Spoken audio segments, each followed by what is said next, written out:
फक्त 1,30,000 रुपये सोन्याचा 10 ग्रॅमचा दर आहे आणि चांदीचा दर जवळपास 2 लाख रुपये प्रति किलो आहे. तर या वाढलेल्या रेटमध्ये सोन्याची आणि चांदीची गुंतवणूक चुकू नये असं जर तुम्हाला सुद्धा वाटत असेल तर हा व्हिडिओ अवश्य पूर्ण बघा. दसरा, दिवाळी किंवा कोणत्याही मुहूर्तावरती आपल्या भारतीय संस्कृतीनुसार खरेदी केलेलं सोनं आणि चांदी आपल्या घरामध्ये चिरंतन टिकणारी सुख, समृद्धी आणि आर्थिक सुबत्ता आणत असते, हे आपण सगळेजण जाणत असतो. कुठल्याही वाढलेल्या किंवा कमी झालेल्या दरामध्ये जर आपल्याला गोल्ड किंवा सिल्वर परचेस करायचं असेल तर ते पार्शियल परचेस करण्यानी आपण योग्य किमतीमध्ये परचेस करू शकतो. हे तुम्हाला मी मागे सांगितलं होतं. तर ते कसं करायला पाहिजे? फॉर एक्झाम्पल लक्षात घ्या की जर आपण 4 बांगड्या परचेस करणार आहोत तर त्याच्याऐवजी आपण एखाद्या सणाला किंवा एखाद्या मुहूर्तावरती फक्त 2 बांगड्या बनवून देऊ शकतो.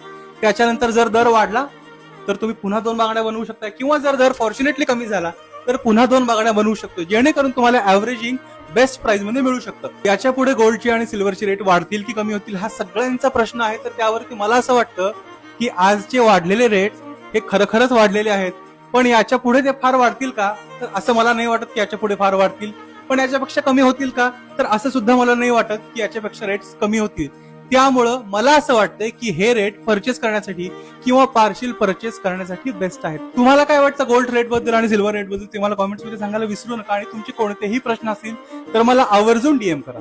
सोन्या चांदीच्या भावाच्या संदर्भात किंवा गोल्ड परचेसच्या संदर्भात तुमच्या मनात कोणतीही शंका असेल आणि त्याबद्दल तुम्हाला मला भेटून चर्चा करायची असेल, माझ्याशी बोलायचं असेल तर तुम्ही शोरूमला केव्हाही येऊ शकताय.